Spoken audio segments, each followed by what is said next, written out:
Welcome to McPlum, simple solutions served daily. In this video, I will show you how to make canned tuna good.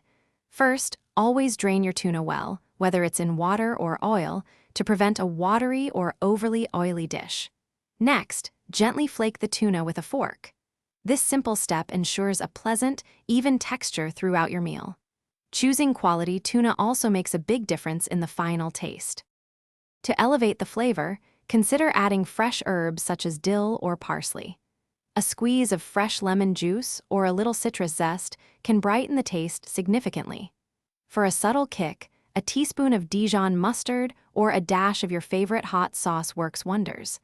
These additions transform plain tuna into something special.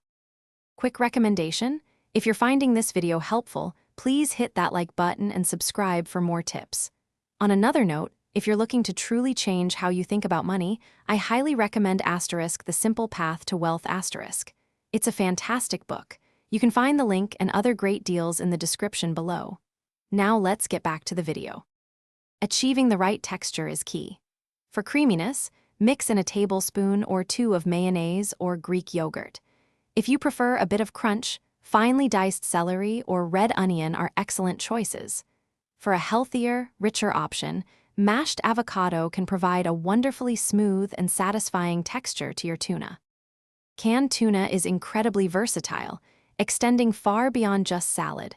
Try making a classic tuna melt with your favorite cheese on toasted bread. You can also form tuna into patties or croquettes and pan-fry them for a crispy, warm meal. It also pairs wonderfully with pasta, rice, or quinoa for a quick and easy dinner. Thanks for watching. Stay juicy and subscribe.